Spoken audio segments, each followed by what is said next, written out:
तो प्रोफेसर साहब की बीवी ने कहा मुझे तलाक चाहिए। प्रोफेसर ने समझाया, मानने को तैयार नहीं। घर वालों ने समझाया, मानने को तैयार नहीं। रिश्तेदारों ने समझाया, मानने को तैयार नहीं। पड़ोसियों ने समझाया, मानने को तैयार नहीं। अईज़ा अक़रबा ने समझाया, मानने को तैयार नहीं। प्रोफेसर हार गया, परेशान हो गया, सर पकड़ के बैठ गया। यार क्या करूं, मेरी बीवी मानने को तैयार नहीं है। तलाक दे दिया, मुआशरे में बड़ी बेइज्जती होगी। तलाक दे दिया, कहीं मुंह दिखाने का नहीं रहूंगा। तलाक दे दिया, घर का घर बिगड़ जाएगा। तलाक दे दिया, छोटे छोटे बच्चों का क्या होगा। तलाक दे दिया, जिंदगी खराब हो जाएगी। तलाक दे दिया, सारा शिराजा बिखर जाएगा।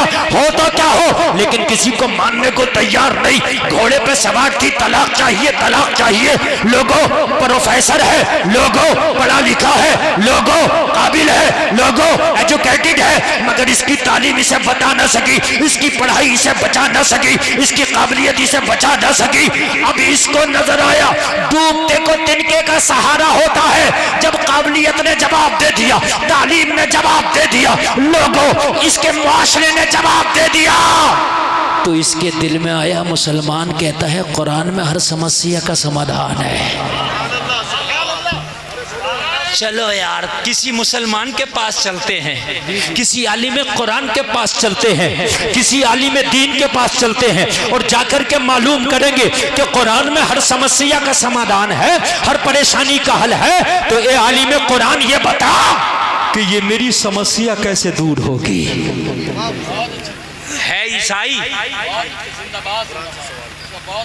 लेकिन मदद के लिए कुरान नजर आ रहा है, और हम हैं मुसलमान और हमें बॉलीवुड नजर आता है, हमें हॉलीवुड नजर आता है।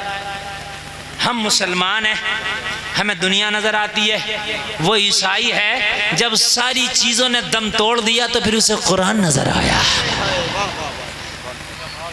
तुम्हारे तो घर में सब कुछ है, तुम्हारे तो पास अल्लाह ने सब कुछ दिया है, लेकिन मेरे भाई जब तुम अपने हथियार को इस्तेमाल ही नहीं करोगे तो फिर इसमें गलती किसकी है। कुरान को इस्तेमाल करो ना। जिस कुरान को पढ़ के सहाबा ने पूरी दुनिया पे हुकूमत कर ली, उस कुरान को तुमने ताक़ो में रख दिया। कभी जुमा में पढ़ा नहीं तो वो भी नहीं पढ़ा। जलसे में आने वालों, इस वक्त कोई हिंदी पढ़ा हुआ है, कोई इंग्लिश पढ़ा हुआ है, कोई उर्दू पढ़ा हुआ है, और आजकल यूट्यूब और नेट का जमाना है। जिंदगी में एक बार तर्जमे वाला कुरान जरूर पढ़ो, ताकि पता चले कि कुरान में है क्या क्या। बहुत अच्छा पैगाम है। खाली बगैर तर्जमे का नहीं, बल्कि तर्जमे वाला कुरान पढ़ो। चाहे हिंदी में तर्जमा पढ़ो, चाहे इंग्लिश में उसका ट्रांसलेट पढ़ो।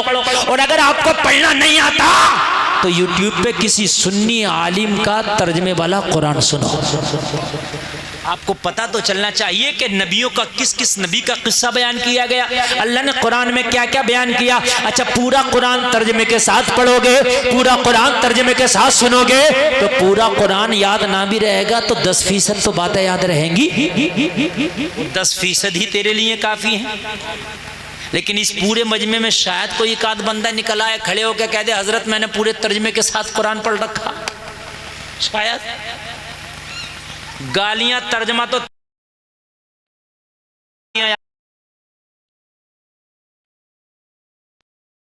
लगा लगा के उसमें बुन बुन के कर देगी चुगली, ऐसी अंदर 20 बेहुई लगा देगी। समझे? अगर इससे बात पे आ जाए कि ये बता तूने जो ये बात कही कहां तक सही है, बात पुजवा दी जाए, और जब बिल्कुल झूठ निकले तो क्या हम क्या करें, हमने तो सुनी थी। तो तूने सुनी हुई क्यों आगे बयान कर दी भाई? तूने सुनी हुई क्यों आगे बयान कर दी? ये राइट तुझे किसने दे दिया? इस्लाम से दूर रहोगे, कुरान से दूर रहोगे तो यही तुम्हारी जिंदगियों का शियार बन जाएगा कि लोगों की बुराइयां करते फिरोगे। अगर कुरान का दामन पकड़ोगे तो लोगों की बुराइयां नहीं करोगे, बल्कि लोगों की बुराइयां दूर कराते नजर आओगे। नारे तकबीर, नारे रिसालत, मसलके आला हज़रत ख्वाजा का हिंदुस्तान का सुन्नी मुसलमान उलमाए सुन्नत। कुरान से दूर रहोगे तो सिर्फ लोगों की बुराइयां करते नजर आओगे, इसकी बुराई उसकी बुराई, इसकी चुगली उसकी चुगली। अगर कुरान से करीब रहोगे तो लोगों की बुराइयां छुड़ाते नजर आओगे, बुराइयां छुड़ाओगे लोगों की। और ऐसी छुड़ाओगे कि जैसी गौसे आजम ने छुड़ाया, डाकुओं के पास गए तो वली बना दिया। सुभान अल्लाह।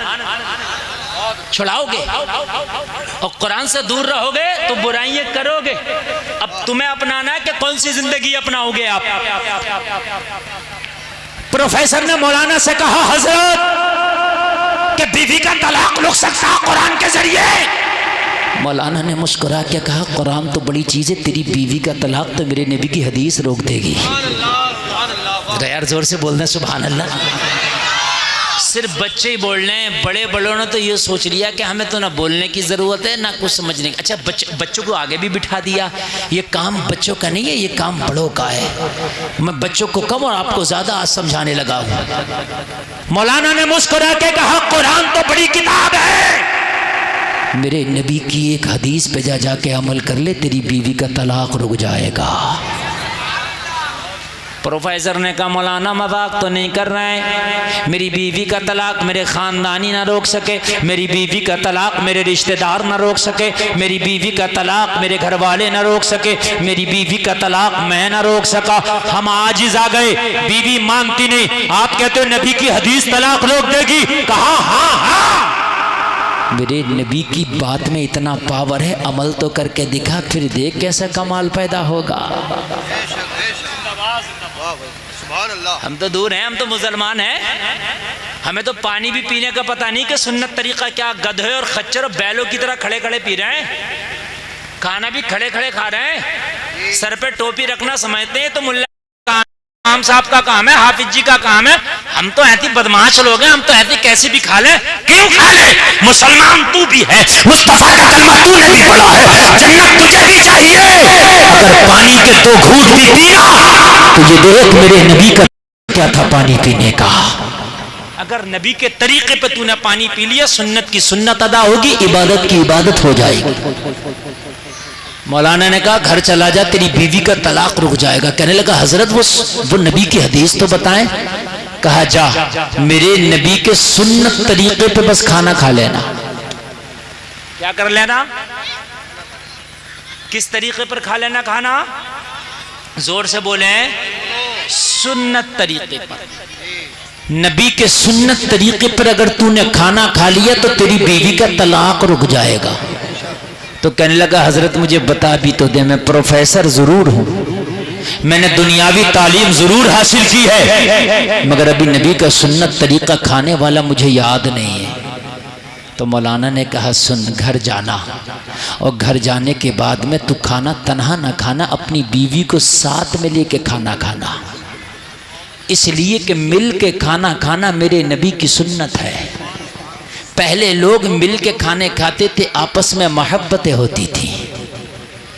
पहले लोग एक बड़ा तबाक होता था, उस पर मिल के 5-4 लोग खाना खाते थे, मोहब्बतें होती थी। अब तो अलग अलग चल रहा, अब तो डिस्पोजल चल रहा, खाओ फेंक दो। मोहब्बतें भी ऐसी चल रही हैं, मिलो बात खत्म। पहले होती थी मोहब्बतें, अब नहीं है, सब खत्म हो गई। कहा, मिल के खाना खाना, बगैर बीवी के खाना नहीं खाना।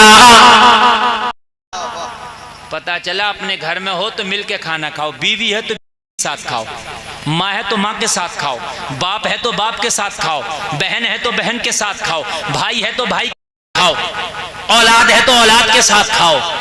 मगर ये मुआशरा उल्टा है, हम के साथ खाएं कोई बात नहीं, अगर कोई बीवी के साथ खाने लगे तो कहते जा, ये मियाँ ये जोरू का गुलाम हो गया। अरे मियाँ किसी गैर के साथ थोड़ी खा रहा, अपनी बीवी के साथ खा रहा। अम्मी आयशा फरमाती हैं कि मैं जिस कटोरे से पानी पीती थी, मुस्तफा उसी कटोरे से पानी पीते थे। अम्मी आयशा फरमाती है कि मैं जिस जगह से कटोरे से मुंह लगा के पानी पीती, मेरे नबी उसी जगह से मुंह लगा के पानी पिया करते। अगर आज पी ले, चूंकि उल्टा है निजाम है ना, उल्टा है सब। भाभी से मजाक कर रहा तो कोई कुछ नहीं कहेगा, सबकी आंखें फूट गई। कहो भाई ये क्या हो रहा है, ये क्यों इस औरत से मजाक कर रहा, तो पता क्या कहते हैं, अरे मौलाना यार हट जाओ, ये देवर भाभी है। तो जब पता नहीं है कि देवर भाभी की मजाक हराम है, जो जायज काम है उस पर उंगलियां उठ रही हैं। अगर कोई अपनी बीवी के साथ खाना खाने लगे तो मजाक बनाया जाता मियाँ ये तो जोरू का गुलाम है, बगैर बीवी के खाना नहीं खाता, बीवी शर्म से खाना नहीं खाती, मजाक बनाया जाता है। शोहर अपनी बीवी के साथ जाकर भी खाना नहीं खाता, मजाक बनाया जाता है। देवर भाभी से मजाक कर रहा तो लोग करें ये तो हक है इनका। निजामे मैं कदा को जिस तरह बिगड़ा है साकी, उन्हीं को जाम मिलता है जिन्हें पीना नहीं आता। मुझे जरा बताएं, इस्लाम ने सबसे हार्ड अगर पर्दा बताया है तो भाभी को देवर से बताया है, सबसे हार्ड पर्दा।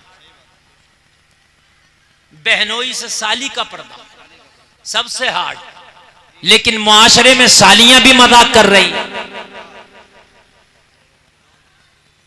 सालियां की तो मजाक की बात छोड़ दें, दूल्हा मियां जिस दिन आए थे निकाह भी नहीं हुआ था, फूलों की डलिया लेके वहां गांव के पीपल्स खाने के रोड पे बाहर खड़ी हो गई थी दूल्हे का इस्तकबाल करने। मैंने कहा तुम क्या करने आई हो? कहा दूल्हे का इस्तकबाल करने आई है, पूरे मोहल्ले की लड़कियां आई हैं, हम तो डूबे हैं सनम, तुम्हें भी ले डूबेंगे, खुद तो डूब ही रही है। पूरे मोहल्ले की लड़कियों को जाके वहां खड़ा कर दिया। अच्छा कोई मना भी तो नहीं करता, कहते हैं लड़कियां इस्तकबाल करेंगी, तुम क्या मर गए? तुम इस्तकबाल करो ना। अरे लड़कों का इस्तकबाल, दूल्हे का इस्तकबाल लड़के करें, मर्द करें। अगर दुल्हन का इस्तकबाल लड़की करें तो कुछ समझ में भी आता है। कभी दुल्हन का इस्तकबाल लड़की कर रही है कोई बात नहीं, समझ में भी आता है, लेकिन दूल्हे का करती हैं लड़कियां, अजीब मसला है। कहा सुन्नत के मुताबिक खाना खाना, कहा कैसे? कहा बीवी को साथ में लेके, सर ढाक के, दस्तरखान बिछा के। जो मोटी मोटी सुन्नत है ना खाने की बता दिया, जा तेरा तलाक रुक जाएगा। घर गया, बीवी ने देखा आ गया प्रोफेसर। कहा प्रोफेसर साहब तलाक कब देंगे? कहा 3 दिन की मोहलत दे दो। कहा 3 दिन के बाद? कहा 1 मिनट की मोहलत नहीं मांगूंगा, तेरे मुताबिक तुझे तलाक दे दूंगा। कहा जहां तेरे साथ इतने साल गुजारे हैं तो 3 दिन तो कांटों पे भी गुजार लूंगी, कोई बात नहीं, लेकिन 3 दिन के बाद कोई हीला बहाना नहीं चलेगा। हाय हाय, इसे क्या पता है आज मुस्तफ़ा की शरीयत पे ये भरोसा कर बैठा है। हाय हाय यार, आज एक ईसाई को कितना यकीन था मुस्तफ़ा की एक सुन्नत पर, और सुन्नत भी क्या सिर्फ खाने की सुन्नत, जो कोई ऐसा नहीं है आप में मर्द औरतों में जो कोई भी खाना ना खाता हो। कुछ सुन्नतें ऐसी हैं कि हम उसको, अभी जिनकी शादी नहीं हुई तो शादी वाली सुन्नत उन्होंने नहीं अपनाई है अभी, लेकिन खाना तो हर आदमी दिन में 2-3 बार खाता है। कितनी आम सुन्नत है, मगर भरोसा कर बैठा। कहा 3 दिन? हाँ बस 3 दिन। कहा उसके बाद? कहा अगर तू चाहेगी तो तलाक दे दूंगा, रहना चाहेगी तो रख लूंगा। कहने लगी मुझे मंजूर है तेरी शर्त, 3 दिन मैं कांटों पे भी बिता लूंगी। 3 दिन के बाद तलाक चाहिए। कहा मंजूर है। बस खाना बनाया, दोपहर का वक्त था। कहने लगी प्रोफेसर खाना खा लो, अब तो 3 दिन की बात है, इन हाथों के बने हुए खाने बस 3 दिन तक मैसर है, उसके बाद नहीं मैसर है। प्रोफेसर ने कहा अब तो तलाक होना ही है 3 दिन, अब 3 दिन की तो बात ही है, एक काम करो ना पूरा खाना बना लो, हम साथ मिलके खाएंगे। 3 दिन के बाद पता नहीं तुम कहां और हम कहां, 3 दिन के बाद पता ही नहीं साथ में बैठना नसीब हो या ना हो, साथ में खाना नसीब हो या ना हो। 3 दिन की तो बात है। कहा ठंडा हो जाएगा, कहा ठंडा भी मंजूर है, मगर अब तेरे बगैर नहीं खाना मंजूर है। बीवी का बयान है कि प्रोफेसर के ये जुमले सुने ना तो जो बगावत की आग जल रही थी सीने में वो थोड़ी सी कम हुई, मोहब्बत का थोड़ा सा दिया जला। मैं तलाक की डिमांड कर रही हूं और ये मेरे बगैर खाने भी तैयार नहीं है। हाय हाय हाय, मैं तलाक की डिमांड कर रही हूं और ये मेरे बगैर खाने भी तैयार नहीं है। कैसा मोहब्बत वाला शोहर है ये। अल्लाह अल्लाह। अब जरा गौर करें, खाना बन गया, लाई, कहने लगी अच्छा अब आजा प्रोफेसर। प्रोफेसर आ गया, अब तो खा ले। कहा ऐसे नहीं खाना है। कहा फिर कैसे खाना है? कहा ये खुले हुए बाल अच्छे नहीं लगते, इस पे एक चादर ढांक लो और अच्छे से दुपट्टा ओढ़ने के बाद फिर मेरे पास बैठो, फिर आराम से खाना खाना। लगी आज से पहले तो कभी इसने सर के बालों का ख्याल नहीं किया था, आज से पहले तो कभी दुपट्टा का ख्याल नहीं किया था, आज से पहले तो कभी चादरों का ख्याल नहीं किया था, लेकिन आज इसे क्या हो गया, बड़े सलीके की बातें करने लग गया। आज क्या हो गया, बड़ी भलाई की बातें करने लग गया। आज क्या होगा, बड़ा सीधा सीधा चल रहा है। मगर कहने लगी 3 ही दिन की तो बात है, लाई चादर अंदर से ओढ़ लिया, अब खाने लगी। तो फिर प्रोफेसर ने हाथ पकड़ लिया, कहने लगा ऐसे नहीं खाना, कोई पवित्र कपड़ा हो उसे ले आ और उसके ऊपर खाना रख, फिर खाएंगे। कहा खाने से और फिर कपड़े से क्या मतलब, यानी दस्तरखान से क्या मतलब। कहने लगा अगर गिर गया खाना खाते हुए तो आपको बिस्तर धुलना होगा और आपको तकलीफ होगी धुलने में, इससे बेहतर है दस्तरखान बिछा लिया जाए ताकि आपकी तकलीफ कम हो जाए। सोचने लगी 3 दिन बाद तलाक होना और मेरी छोटी छोटी तकलीफ का कितना ख्याल है इसे। नबी की हर सुन्नत में हिकमत है मेरे अजीज। हम तो ऐसे ही छोड़ देते हैं, अगर चाय भी पीते हैं तो फैशन में 2 घूंट तो उसी में छोड़ देते हैं और इसको फैशन समझा जाता है। और अगर कोई प्लेट अपनी साफ करे ना तो आदमी गौर से देखता है कि पता नहीं इसको खाना कब से नहीं मिला, भाई अजीब चाट रहा है ये। हाँ, उसको गवार समझा जाता है, फैशन बनाया 2 घूंट छोड़ना। जिस दिन तुम मरेगा नामा अमाल में तेरा रजिस्टर खोला जाएगा, ये 2 घूंट चाय जो फेंकी गई है ये तेरे रजिस्टर में लिखा होगा। अल्लाह के हुजूर तुझे खड़े होकर इस 2 घूंट चाय का हिसाब देना होगा। नालों में फेंकी गई है ना ये जो 2 घूंट चाय है, इसका हिसाब देना होगा। ये जो शादी में गए थे बिरयानी से प्लेट भर ली थी, मोटा मोटा खा के जो छोड़ आया था तू, ये कयामत में ना तेरे रजिस्टर में लिखा होगा। ये जो रोटी खा रहा था ठंडी थी फेंक दी थी, छू नहीं रहा था, वो लिखा गया तेरे नामा अमाल में। हाँ, ये लिखा गया है।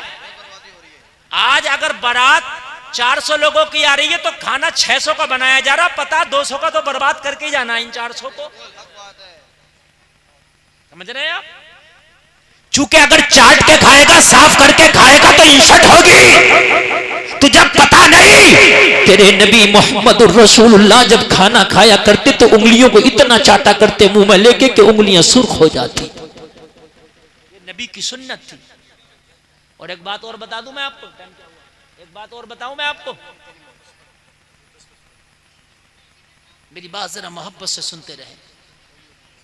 पूरी दुनिया का कोई ऐसा चूरन नहीं बना, पूरी दुनिया का कोई ऐसा टैबलेट नहीं बना जो खाने को इतना तेज हजम करे जितना तेज ये मुंह का लुआब हजम करता है। नहीं बना। खाना जितना चबा के खाओगे इतना ही जल्दी हजम होगा। खाना जितना चबा चबा के धीरे धीरे खाओगे इतना ही तेरे पेट के लिए फायदेमंद होगा। इसलिए कि चबा के खाने में लुआब भी जाएगा और जब लुआब ज्यादा जाएगा तो खाना जल्दी हजम होगा। समझ में बात आ रही है? गन्ना है और एक गन्ने का रस है। गन्ना हाजिम है और गन्ने का रस भी लोग काबिज है। मियाँ चीज एक है लेकिन असर 2 क्यों? और हमारे जो बूढ़े लोग हैं ये बता देंगे, मगर मैं बता दूं आपको। यानी गन्ने का रस पियो तो काबिज और गन्ना अगर खाओ तो हाजिम। तो रस हम ऐसे ही पी लेते हैं, वो भारी हो जाएगा, लेकिन जब गन्ना खाएंगे तो एक एक कोई को चूस चूस के खाएंगे तो रस के साथ में मुंह का लुआब भी जाता है। जैसे लुआब जाएगा तो वो हाजिम हो जाएगा। समझ रहे हैं? वो हाजिम हो जाएगा।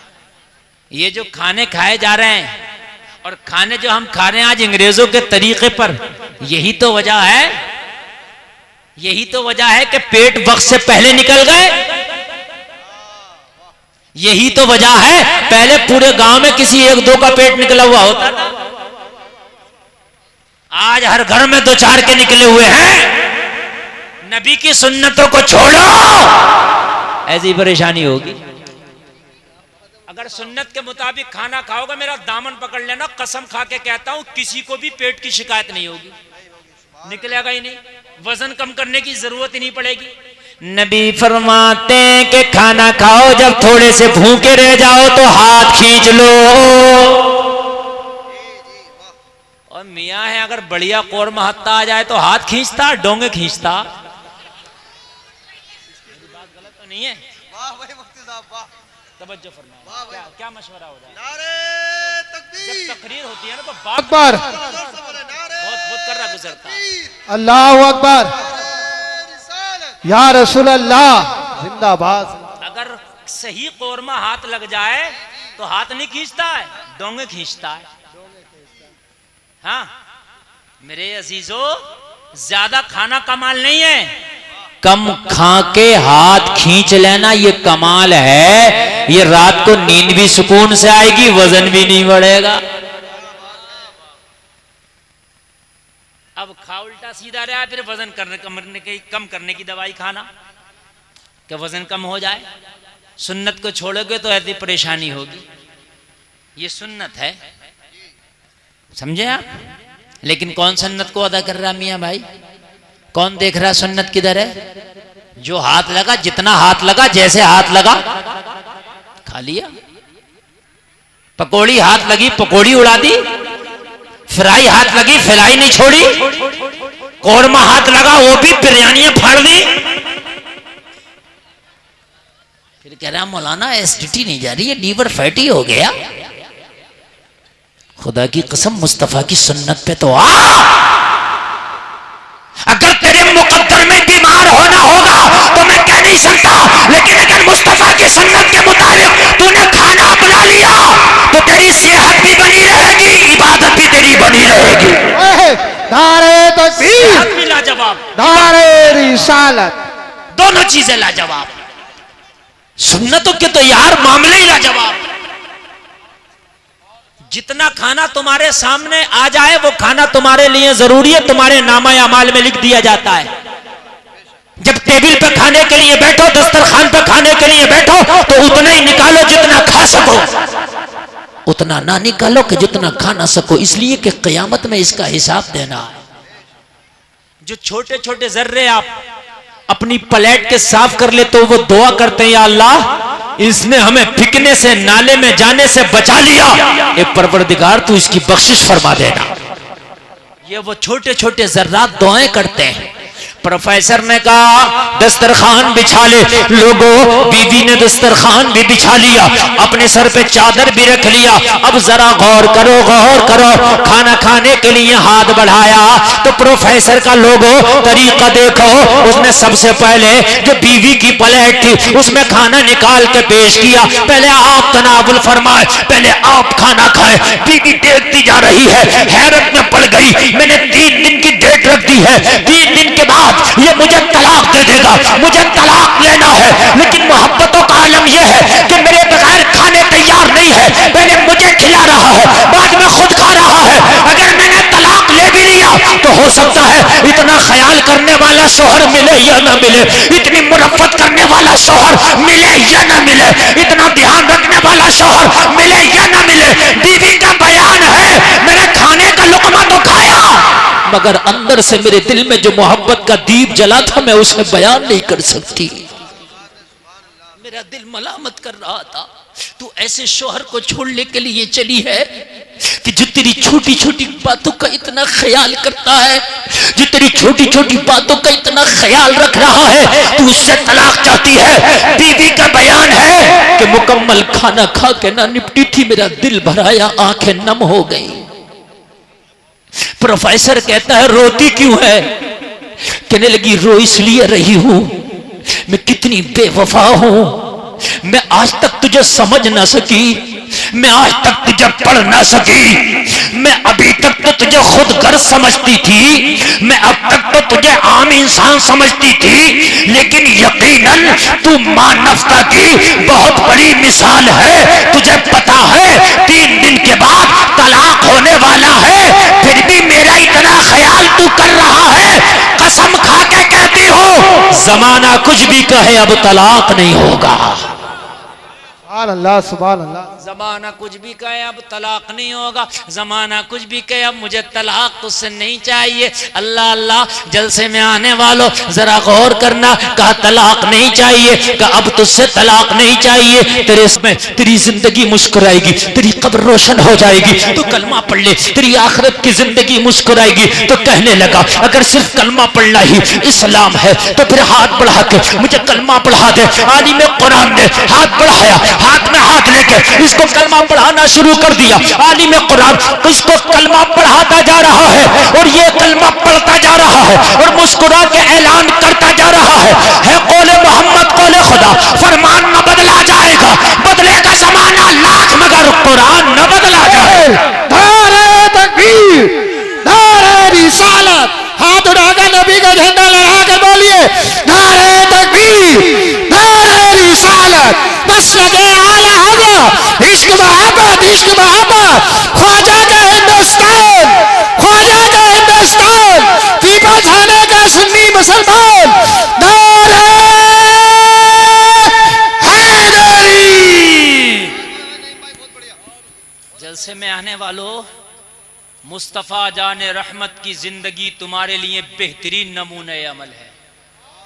जलसे में आने वालों, अपने घरों को जाओ तो कसम खा के जाओ कि अब अगर मुझे रात को अपने बिस्तर पे सोना भी है तो सोऊंगा, बाद में मुस्तफ़ा का सुन्नत तरीका पहले देखूंगा। और अब तो मोबाइल तुम्हारी जेबों में है, तुम्हें कहीं जाने की जरूरत नहीं, मोबाइल पे निकालो सोने का सुन्नत तरीका क्या है और सुनो और सुन्नत तरीके पे सो। अगर खुदा की कसम सुन्नत तरीके पे सो के मर गए तो जन्नत के हकदार हो के उठाए जाओगे। दुनिया की बातों पे बहुत हमें यकीन है, मगर खुदा की कसम मदीने वाले मुस्तफ़ा की बात पे जर्रा बराबर हमें यकीन नहीं, जर्रा बराबर भी उस पर अमल नहीं हमारा। एक बात बताओ, अगर हम बीमार होते हैं तो डॉक्टर के पास जाते हैं, अगर डॉक्टर ये कहते मीठा ना खाना तो चाहे काजू की बनी हुई कतली क्यों ना हो छोड़ देते हैं। बात है कि नहीं है? चाहे आगरे का पेठा क्यों ना हो छोड़ देते हैं, चाहे मथुरा का पेड़ा क्यों ना हो छोड़ देते हैं। क्यों? डॉक्टर ने मना कर दिया। डॉक्टर से कहने से तूने 50 तरह का चीज छोड़ दिया, अल्लाह उसके रसूल के कहने से एक बार हराम छोड़ के देख।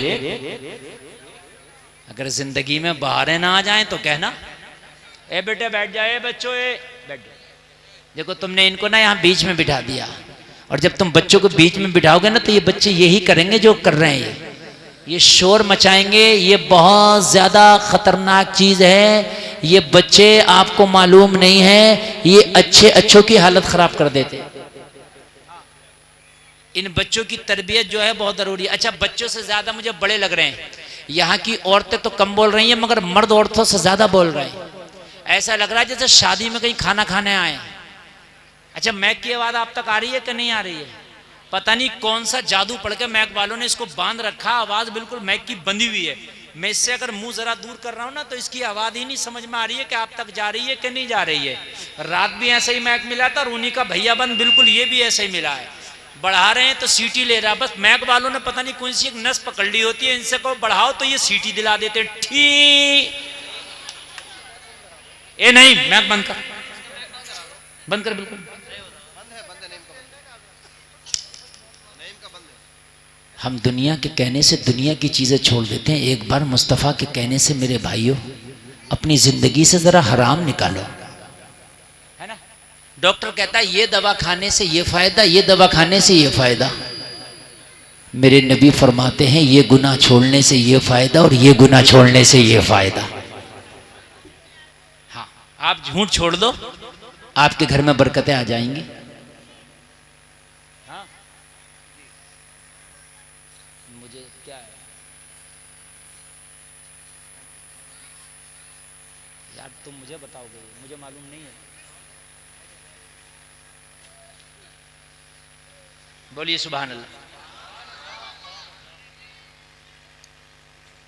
कोई मुस्तफ़ा जाने रहमत सल्लल्लाहु ताला अलैहि वसल्लम की जिंदगी, बस यही मेरी तकरीर का उन्वान है। हदीस है नबी की, इसको कोई टाल नहीं सकता, कोई बदल नहीं सकता। कितनी भी बड़ी बीमारी हो, सदका कर दो, सदका करने से बीमारी टल जाती है। हम डॉक्टर को तो हजारों लाखों रुपए दे देंगे, लेकिन सदका करने के लिए हमारे पास पैसा नहीं है। सदका क्या है? सदका ये नहीं है कि मुर्गा ले दो, किसी को बकरा दे दो ना। सबसे बेहतर सदका है कि किसी गरीब को पैसा दे दो। उसे कपड़े की ज़रूरत होगी, कपड़ा खरीद लेगा। रज़ाई की ज़रूरत होगी, रज़ाई खरीद लेगा। कंबल की ज़रूरत होगी, कंबल खरीदेगा। राशन की ज़रूरत होगी, राशन खरीदेगा। तूने मुर्गा दिया, बकरा दिया तो सिर्फ गोश्त मिलेगा। पैसा दिया तो जो वो चाहेगा वो उसे हासिल हो जाएगा।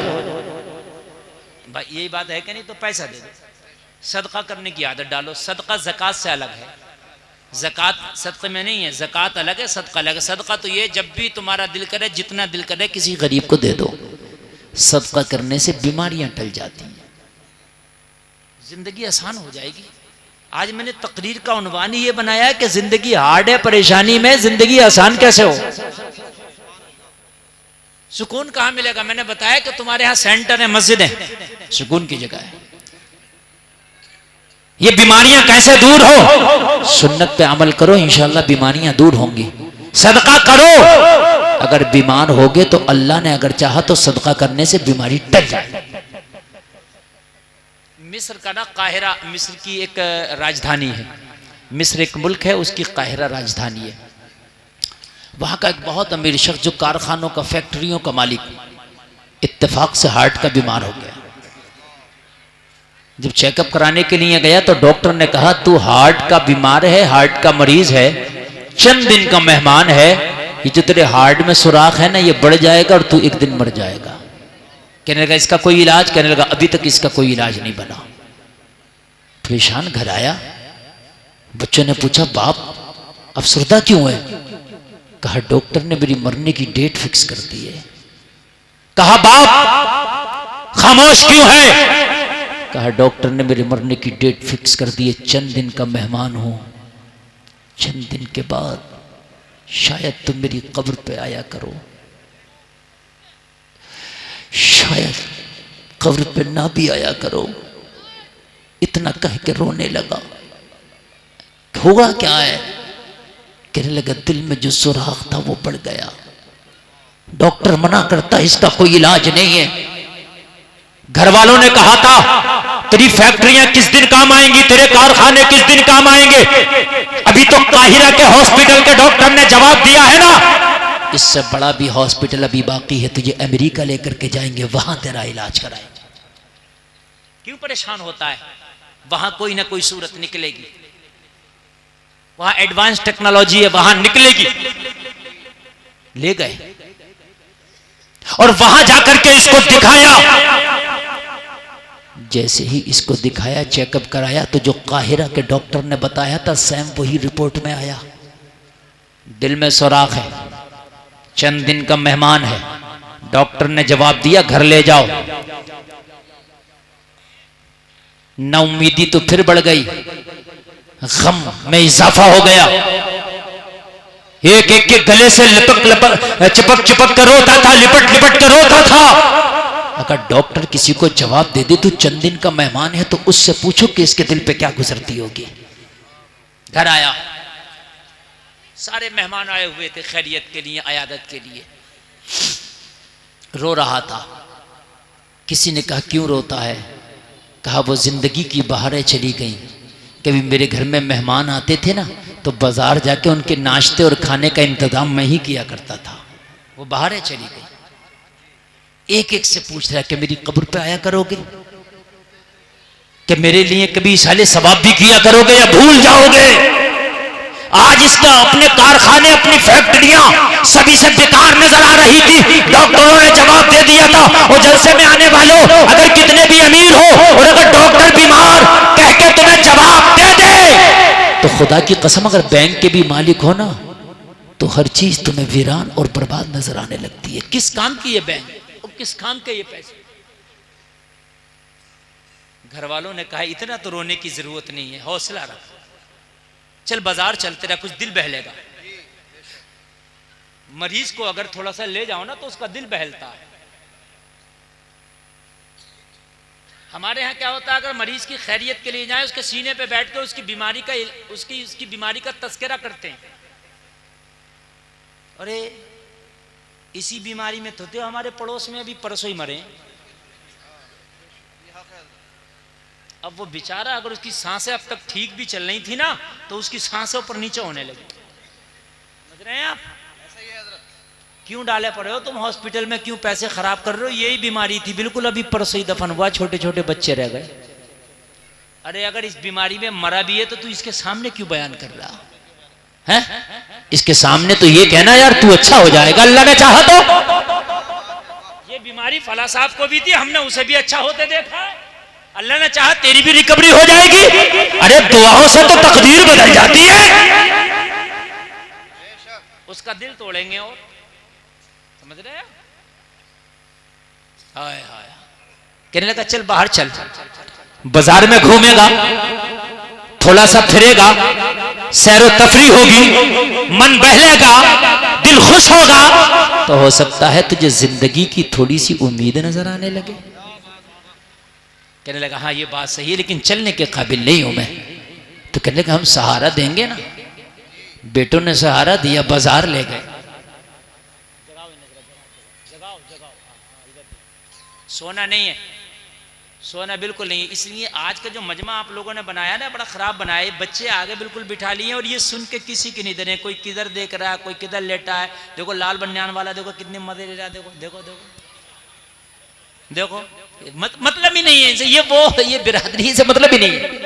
हदीस की बात चल रही है, कुरान की चल रही, इससे कोई मतलब नहीं है। समझ रहे हैं? इससे बड़ा डिस्टर्ब होता है। ये मैं बोल रहा हूँ जिगर गुर्दा है, ठीक है। मेरे बाद मुफ्ती साहब आएंगे, वो भी इस चीज को बताएंगे कि हाँ ये आपने गलत किया, डिस्टर्ब कर रहे हैं। या तो फिर बच्चे खामोशी से बैठे, चल बाजार चल, मार्केट चल, थोड़ा सैर तफरी करेगा, तेरा मन बहलेगा, चलो। बच्चों ने सहारा दिया, बेटे ने कांधा पकड़ा, किसी ने हाथ पकड़ा, किसी ने इसको पकड़ा, सहारा दिया, बाजार ले गए, थोड़ा सा इसको घुमाया, थोड़ा सा फिराया, मन बहला, मन अच्छा हुआ, तो कहने लगा एक काम ना करो, मार्केट में आ ही गए हो तो मेहमान घर पे आए हुए हैं खैरियत के लिए, कुछ गोश्त खरीद के उनका बेहतरीन मेहमान नवाजी ही कर दो। जो अभी बिस्तर पे रो रहा था, घर से बाहर थोड़ा सा क्या निकला कि थोड़ा सा इसका दिमाग चेंज हुआ, माइंड बदला, इसको गोश्त की दुकान पर ले गए, खड़ा कर दिया, इसने बताया इतना खरीदो। बच्चा जैसे ही दुकान के पास गया तो इसने क्या देखा, एक खातून है जो हिजाब में है, नकाब पोश है, चेहरा किसी को नजर नहीं आता, उसके हाथ में कपड़े का थैला है। गोश्त वाले की दुकान के पास में जो पट्ठों वाला गोश्त वो कसाई काट के फेंक देता ना, वो उसको उठा उठा के अपने थैले में जमा कर रही है। ये बीमार था, तजस्सुस हुआ, जहन में ये सवाल पैदा हुआ, आखिरकार ये खातून क्या कर रही है? इस गोश्त को तो कुत्ता और बिल्ली भी जल्दी नहीं खाते, इस गुदूद और पट्ठे वाले गोश्त को ये उठा उठा के थैला में क्यों जमा कर रही है? इसने अपने एक बेटे को इशारा किया कि जरा इस खातून को मेरे पास लेके आ। बेटा उसके पास बुला के लाया, तुझे मेरा बीमार बाप बुलाता है। खातून ने कहा मुझसे क्या काम पड़ गया? कहा थोड़ा सा सुन ले, बीमार है, दिल टूटा हुआ है, मेरा बाप क्या मालूम तुझसे क्या पूछे। बाप के पास इस खातून ने अपने थैले को लिया, इसके बीमार बाप के पास जा खड़ी हुई, क्या चाहता है? उस बीमार ने कहा खातून मुझे इतना बता दे कि अपने कपड़े के थैले में ये हुदूद और पट्ठों वाला गोश्त जो तूने जमा किया है, इसके पीछे का राज क्या है? कि तूने कुत्ता पाल रखा